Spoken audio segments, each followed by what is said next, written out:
Bonjour, aujourd'hui, j'ai la chance de m'entretenir avec Karen Arsenault, humoriste de la relève. Je ne sais pas si je peux dire humoriste de la relève. On va aller vérifier avec elle. Bonjour, Karen, comment vas-tu? Ça va très bien. Excellent.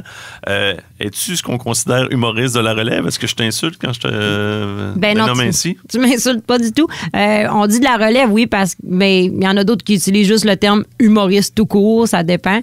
Mais c'est certain que je suis pas encore rendu à la notoriété, mettons, de Lise Dion. OK, oui, mais ça c'est correct. Ça s'en vient. Oui, tranquillement. C'est ça sera un autre, un petit peu, dans un avenir rapproché, on va le dire Exactement. ainsi. Mais je voulais être certain que ce soit pas non plus un terme péjoratif. Est-ce qu'il y a certains humoristes qui le voient comme un terme péjoratif? Non, je pense pas. C'est vraiment plus un côté, tu sais, mettons que tu commenceras à faire de l'humour, t'es-tu un animateur de la relève? C'est un drôle de terme, là. C'est un terme qui n'est pas obligatoire d'être utilisé, mais il y en a qui sont humoristes de la relève depuis 12 ans. Oui, c'est ça. Mais c'est ça, eux... Peut-être que ça les insulte un peu plus. Peut-être. Ouais, c'est ça. C'est pas ton cas. Découverte de l'année après 15 ans, ça doit être un peu difficile. Vous étiez où les 15 premières années? Je voulais parler un peu de ton cheminement. Toi, tu viens d'où? T'as enseigné où? Je t'écoute. Vas-y. Ben moi, je viens du Lac-Saint-Jean. Oui. Je suis née en 1980. Fait que je suis de la génération... j'ai 41 ans. Fait que c'est une génération un petit peu avant l'Internet, avant On est à la les même cellulaires. place. Là. J'ai 40 ans. Là. Je suis né en 1981. Mais moi, par contre, je comprends tout ce qui se passe, contrairement à toi. Non, je fais des blagues. Moi, j'ai vécu dans une grotte, alors... Dans l'obscurantisme. Exactement. Là, j'ai vraiment grandi en campagne. Ça fait que c'est un parcours de vie un petit peu plus dans la nature et tout ça. Oui. Tu voulais parler un petit peu de mon parcours scolaire aussi? Que ce soit personnel, scolaire, etc. Moi, je te suis, Karen. Au niveau de la formation, de ta formation, est-ce que tu avais déjà des visées pour devenir humoriste étant plus jeune ou comment ça fonctionnait lorsque tu allais au secondaire, ces choses-là? Mais vraiment pas. C'était vraiment pas ça mon plan de carrière parce que moi, j'ai grandi dans un mouvement religieux qui est différent un peu des autres. J'ai grandi dans les Témoins de Jéhovah. L'avantage pour moi d'avoir grandi là-dedans, c'est qu'on nous incite beaucoup à la lecture, même les exposés oraux et tout ça. Moi, j'étais habituée à ça tout au long de ma jeunesse. Fait que je voyais que j'avais une facilité à m'exprimer devant les gens parce que je le faisais dans le contexte religieux. Mais aux études, c'était pas la priorité de nous envoyer longtemps aux études. Quand on grandit dans une religion comme ça, les Témoins de Jéhovah n'incitent pas à aller aux études longtemps. Moi, ça a été plutôt ça, mon parcours. Fait que c'est limité. Ça. Il vous brime un peu à ce niveau-là. À un accès aux études supérieures. C'est exactement. Ce que je fait qu'il faut arrêter au diplôme d'études professionnelles. C'est pas mal l'idéal. OK, c'est pas mal le maximum. Mais est-ce que lors des réunions avec les Témoins de Jéhovah, tu as parlé que tu as déjà été oratrice, etc. Est-ce que le français est priorisé? Comment ça fonctionne dans une communauté de la sorte? C'est certain qu'on vise à bien parler. Parce que justement, on est devant les gens. Les Témoins de Jéhovah n'utilisent aucun sacre. OK. Aucun sac. Aucun sac. Et c'est même proscrit. Est-ce que le joual est toléré? Ou, tu sais, quand on parle, disons, un langage plus familier, est-ce que c'est correct? Mais vraiment, aucun sac, là, même, je vais en dire un, là, qui est plus doux, là. Maudit, est-ce que ça passerait? Non, ça passe pas non plus. OK. C'est vraiment... parce que, c'est sûr qu'on dit que c'est des mots d'église et les Témoins de Jéhovah ne croient pas en l'église catholique. Fait que c'est certain que c'est vraiment proscrit, surtout que c'est pas dit dans des beaux contextes, on s'entend. Fait que, c'est souvent des moments de frustration ou autre, là. Ou dans mon cas, lorsque je me fais mal et que ça sort tout seul. Fait que d'autres, il fallait trouver des mots plus sympathiques pour ça. OK, mais vous aviez des expressions, là. Mettons, c'était conseillé de ne pas en avoir, mais je pense que c'est naturellement difficile de ne pas en avoir du tout. Oui, c'est très difficile. Mais en même temps, c'est ça. Tu sais, vous apprenez à faire des discours, vous avez beaucoup de lectures. Fait qu'en partant, tu as eu une bonne base au niveau d'un usage d'un bon français. Oui, j'ai toujours trouvé que la lecture, parce que j'ai pas beaucoup... dans les dernières années, j'avais moins besoin au niveau de l'écriture. OK. Parce que j'étais plus en esthétique et c'était moins nécessaire. Fait que j'écrivais moins, mais j'ai toujours continué à lire. J'aime vraiment ça, la lecture. Puis je prends la peine de regarder les formules de phrases, les temps de verbe et tout ça. C'est pas toujours facile quand on en a moins besoin au quotidien. Mais je te dirais que je fais même attention quand j'envoie des textos et mes publications Facebook. Ça, c'est l'idéal. Là. Ouais. Moi, personnellement, là, puis chacun fait à sa guise, là, mais moi, mes publications via les réseaux sociaux, j'essaie tout le temps qu'il n'y ait pas de faute. Idem pour mes messages textes. Je suis du genre à me reprendre puis à mettre un astérix si j'ai fait une faute via la messagerie ou via des messages textes. Là. Mais c'est pas obligatoire pour personne, mais j'aime mieux toujours utiliser un bon français. J'ai toujours été comme ça là, par rapport à ça. Mais au niveau, quand même, lorsque tu allais à l'école, comment ça se passait? Est-ce que tu étais isolé d'une certaine manière, étant donné que tu étais avec les témoins de Jéhovah, ou ça se passait bien quand même? Oui, ça a toujours été un petit peu difficile parce qu'au départ, quand tu te présentes, moi, j'assumais vraiment que j'étais témoin de Jéhovah. J'ai jamais menti là-dessus.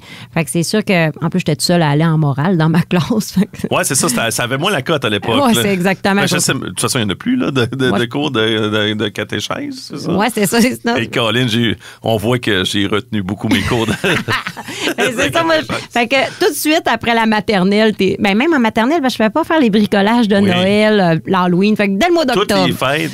Fait que dès le mois d'octobre, moi, j'ai été étiquetée. Fait que puis en plus, moi, je viens d'une petite place. Fait que la gang du primaire, ton groupe au primaire, tu l'as tout le long de ton primaire. Il te suit tout le long de ton cheminement au primaire. Mais en même temps, on n'y allait pas de colibé à ton endroit. Permets-moi l'expression, on taquinait pas, on t'écœurait pas. Là, pour oui, il y avait de l'intimidation. Il y avait de l'intimidation, ok, je savais pas. En plus, j'ai grandi dans un rang, puis on était habillés pas tout le temps à mode, là, parce que les témoins de Jéhovah, ils mettent pas beaucoup le focus non plus là-dessus. Là.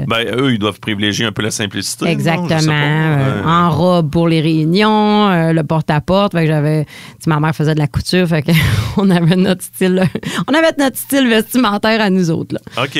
Puis il y avait carrément des... c'est sûr que les jeunes, des fois, peuvent être méchants. Là. On ne se le cachera pas. Ça ne changera pas tant que ça. On espère que les jeunes seront plus conscientisés au fait que les mots peuvent être blessants, mais ça arrivait souvent? Ou? Elle me faisait... c'est que, mettons, le terme qui revenait souvent. Moi, j'ai tant été grande et mince, pour dire maigre. Je me faisais agacer beaucoup sur mon physique. Puis la témoin de Jéhovah. On m'appelait la témoin de Jéhovah, puis ça avait c'était une connotation, mais j'avais quand même des amis qui étaient gentils. C'était par période. Je ne sais pas toujours la risée, mettons. OK. Est-ce que ça t'a manqué parce qu'au départ, parce qu'à un certain moment, tu as quitté les témoins de Jéhovah, mais est-ce que tu aurais aimé, parce que tu les as quittés à quel âge? 19 ans. 19 ans. Donc, c'est sûr que là, tes études, tu n'avais pas été au cégep nécessairement. Non, j'avais un DEP en technique d'usinage. Moi, vu que j'étais bonne en mathématiques aussi, j'aimais le côté de créer quelque chose grâce à des machines. J'avais appris à coudre. Je trouvais que c'était une autre façon de transformer la matière, si tu veux. Puis je voyais que les possibilités d'emploi au Lac-Saint-Jean et de salaire étaient bonnes aussi dans des domaines comme ça. Est-ce que ça t'a rendu triste avec du recul de ne pas pouvoir avoir été au cégep et à l'université à cette époque-là? Personnellement, oui, parce que je sais que c'est pas le cas de tous les jeunes dans cette religion-là. Sauf que moi, j'étais bonne à l'école. J'avais vraiment des bonnes notes. Ça se passait bien. Ouais, oui, c'est ça. Académiquement parlant, j'étais bien à l'école. J'aimais aller à l'école. Et mes amis que j'avais qui n'étaient pas témoins de Jéhovah s'en allaient tous au cégep. Et moi, j'aurais vraiment aimé ça poursuivre au cégep. Oui, c'est ça.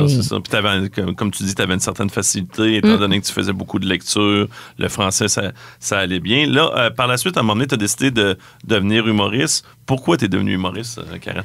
Je pense que j'ai pas pu m'épanouir comme j'aurais voulu jeune. Justement, quand je passe des entrevues avec d'autres personnes pour la radio, je m'aperçois que quand tu es jeune, tu es stimulé à faire du parascolaire, à t'inscrire à des activités, mettons l'impro, le théâtre, les sports. Mais tu peux te connaître peut-être un peu plus rapidement pour voir s'il n'y a pas une possibilité pour faire un emploi qui est relié à une passion. Parce que quand c'est une passion, c'est vraiment plus un emploi, hein, ça devient un plaisir. Non, c'est ça, c'est que moi, ça, c'est que je l'ai vécu pleinement parce que au départ, moi, j'ai toujours souhaité, au début, je voulais aller plus journaliste sportif à l'écrit. OK. Mais, après certains détours, je vais le dire comme ça, parce que j'ai étudié au cégep, à l'université. J'ai trouvé qu'à l'université, on était peut-être un peu beaucoup, puis ça devenait un peu disparate. Mais après ça, j'ai entendu qu'on pouvait faire de la radio et parler de sport quand même avec un français adéquat. Puis c'est là que je me suis inscrit. Puis c'est là, depuis ce jour, j'ai jamais regardé en arrière. Puis c'est une vraie passion parce que j'ai le plaisir de divertir les gens, de leur parler, d'avoir une rétroaction de ces personnes-là. Moi, le matin, il n'y a pas une fois que je me lève en allant de reculons à mon travail. Puis c'est un cadeau. Ça, c'est un cadeau que je chéris à tous les jours. Je pense qu'il n'est jamais trop tard, parce que dans mon cas, j'ai travaillé un petit peu quelques années comme machiniste. C'est un très bon point, ça. Oui, puis après. Mais j'ai aimé ça, j'ai appris plein d'affaires. Je connais plein de mécanique automobile et tout ça. Je suis capable de réparer une motoneige. Mais tu as raison qu'il n'est jamais trop tard. Non. Que j'ai commencé, ça fait quand même 13 ans que j'en fais, mais j'ai commencé à 27-28 ans. Il y a des gens qui auraient dit non, je peux pas me lancer dans. Des fois, il ne faut pas avoir peur un peu de se lancer dans le vide, si la situation le permet, bien sûr. Ben oui, puis quand j'ai eu mes enfants, je me suis partie en esthétique. OK. C'était un gros changement de travail, mais c'était tellement parfait pour mon rôle de maman, mais il me manquait quelque chose. Fait que c'est quand j'ai travaillé dans les événements le soir que j'ai vu mon petit côté animation qui s'est développé. J'ai eu beaucoup de lassitude du côté de mes employeurs pour faire de l'animation de plancher, agent promo, des choses comme ça. Quand tu dis tes employeurs, c'était au niveau de la cosmétique, tu faisais des ateliers pour des produits? Je l'ai fait, oui, en pharmacie et aussi pour une compagnie d'événements. OK. Et je travaille encore pour eux, justement. On attend que la COVID passe, mais oui, on a recommencé les événements aussi. Alors, j'ai eu l'occasion de travailler au Casino de Charlevoix, des places comme ça. Et ça m'a permis de développer mon sens comique public, pas juste avec mes amis, mais c'était encore beaucoup la répartie. Fait que c'est pas encore là que j'ai développé l'idée d'être humoriste, parce que je voyais le travail, parce qu'on parle de français et tout ça, c'est beaucoup de textes écrits. Oui. Il y en a qui travaillent différemment, mais c'est vraiment, t'écris tes textes, faut que tes phrases, il y a un punch pas au bout de 20 phrases. Sinon, tu n'as plus un texte d'humour. Fait que c'est un gros travail d'écriture, être humoriste. Mais justement, comment ça se déroule, toi, lorsque tu écris? Est-ce que tu écris en groupe? Est-ce que tu vas écrire plus? Est-ce que tu as certains... tu vas y aller plus au niveau de raconter, ou c'est des référents à l'actualité? Comment tu fonctionnes au niveau de ton écriture? Mais comme là, je suis dans une période que je travaille l'anecdote, parce qu'habituellement, je fais plus du stand-up. Oui. En français, je ne sais pas le terme. Ouais, je crois que c'est un terme qui est utilisé, le stand-up, là, quand même. Mais je crois que c'est accepté. Oui. Sinon, on l'utilise présentement. C'est ce que j'ai eu un peu comme choc, moi, quand je suis arrivée en humour. Beaucoup de termes anglophones. Oui. Avoir une clap, open mic et tout ça. T'as raison qu'on utilise beaucoup ces termes anglophones-là. Est-ce que tu as compris à force de travailler dans le milieu? Au début, je voulais pas... Je voulais vraiment... moi, j'aime ça utiliser le français, là. Oui. Je me sens trop d'anglicisme. Une clap, dans le fond, c'est quoi? Des applaudissements. Qu'est-ce qu'il y a de plus difficile à dire? Est-ce qu'on a reçu des applaudissements? Pour vrai, au début, j'étais comme, mais voyons donc, il n'y a pas moyen de parler... français en humour, stand-up, comédie club. Comédie club, je pense que c'est comédie avec un Y, là, t'es en anglais. En tout cas, il y avait vraiment beaucoup de termes anglophones. Mais je n'ai pas eu le choix de les apprivoiser. Oui. Mais t'as jamais su pourquoi on les utilisait aussi abondamment? Non, je ne sais pas pourquoi. Parce que, dans le fond, c'est carrément volé un peu à l'humour anglophone. Puis on a juste décidé de jamais vraiment les traduire. Parce qu'open mic, c'est micro ouvert. Ouais, d'après moi, c'est ça. Ça serait micro ouvert. Micro libre, peut-être. Ouais, je sais pas comment on pourrait appeler ça en français. Mais moi, ma méthode d'écriture, c'est souvent, j'ai une idée de l'histoire que je veux raconter. Alors, je commence par l'histoire. Je l'écris vraiment... ce qu'on m'a conseillé, c'est de l'écrire comme je parle. C'est sûr que c'est pas toujours facile, parce qu'au début, j'étais comme c'est écrit colon un peu.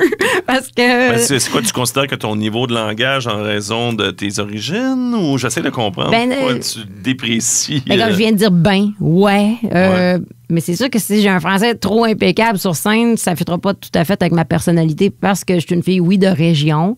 Je suis colorée. Justement, tu sais, il y a des expressions propres à différentes régions. C'est tel que tel. Je veux être accessible aussi. C'est important d'être accessible. Je travaille beaucoup dans les bars en plus. Mais comme 2 semaines, j'ai animé un gala, une ouverture de gala. Et j'ai travaillé avec un metteur en scène, et il m'a dit, on va lâcher le côté bar un peu, vu que c'est un gala. T'es avec du monde aussi, pas la même tranche d'âge. Fait que je pense que j'ai tendance à m'adapter à mon public. À être caméléon. Oui, parce que j'anime aussi des galas corporatifs pour des entreprises. Okay. Et là, c'est un français impeccable. OK. Ouais. Et là, mais c'est quoi, sinon, tu vas avoir une moins bonne réception de la part de ton public, si jamais... Ça va être moins naturel. OK. Vraiment. Ben là, tu le vois parce qu'on fait des chroniques aussi ensemble. Je n'ai pas peur de me laisser aller, tout ça, mais je veux pas avoir l'étiquette qu'il y a des mots que je prononce peut-être moins bien. T'sais, comme des fois, j'ai tendance à dire le au lieu de l'heure. On avait parlé un peu de ça. Fait que j'essaie quand même de travailler ça même sur scène parce que justement, c'est trop une phrase qui devient un bloc parce que tu as mal séparé tes mots parce que tu prononces pas, tu manges tes mots. Je pense là, on va perdre même des gags. À la limite, c'est trop mal prononcé. Là. OK, c'est peut-être un peu pour ça aussi. Dans le fond, pour toi, c'est important aussi d'avoir un certain bon français. C'est que tu veux que les gens comprennent bien le gag puis qu'il y ait l'impact recherché, c'est ça? Oui, mais je garde quand même ma touche très Lac-Saint-Jean. Mon accent est présent. J'ai des expressions du Lac-Saint-Jean dans mon humour, dans ma façon d'être au quotidien. Et ça, je m'en cache pas. Mais au début, j'avais tendance à écrire trop propre. Okay. Quand j'écrivais mon humour, j'ai dit je veux pas avoir l'air habitant. Mais là, ça sonnait pas bien. C'est ça, parce que là, tu sonnais faux. Ouais, c'est ça. Fait que là, c'est ça. Ça peut être un petit piège qu'on peut facilement tomber.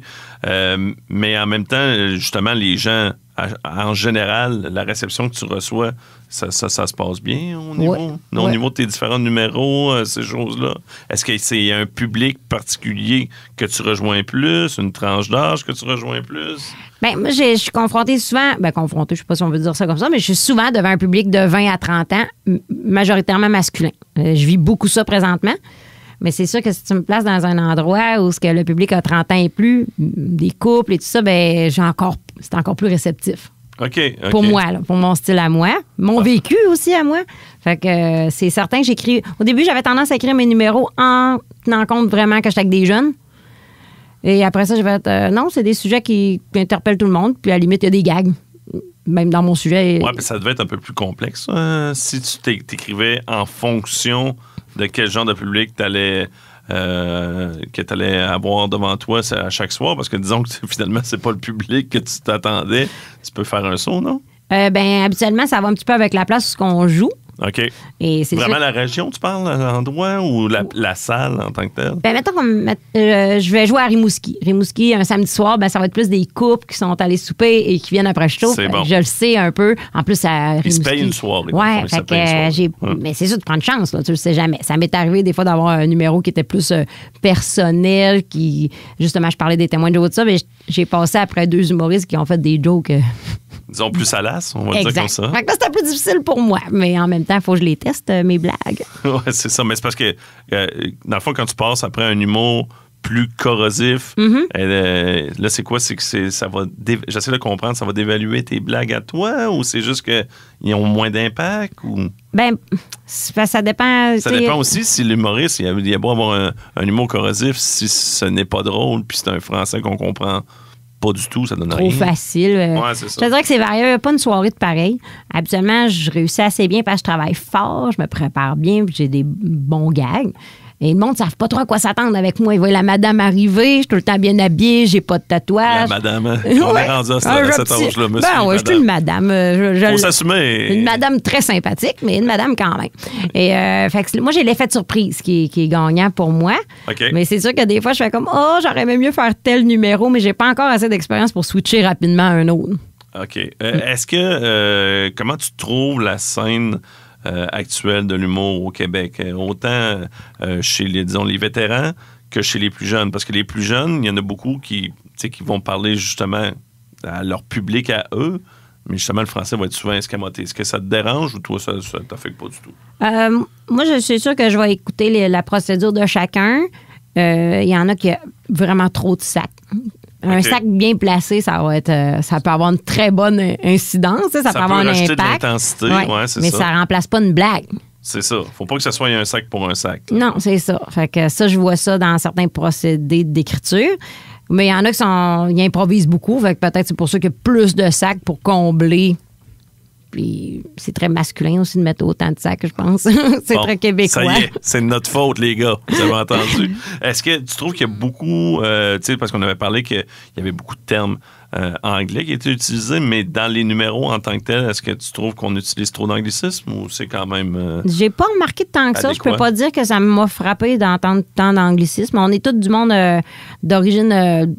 différentes, quand je dis d'origine de régions différentes. Là, oui. À Québec, on est plein de monde de partout, là, la Beauce, Trois-Rivières, tout ça. Puis le monde de Montréal vient de jouer chez nous aussi. Fait que je te dirais que c'est assez varié côté langage. Mais non, j'entends pas tant d'anglicisme. Je pense que je vais porter attention un peu plus, mais je me suis fait arrêter à ça. Est-ce que tu as performé au niveau anglophone pour des publics anglophones, pas encore? Non, on m'en a parlé.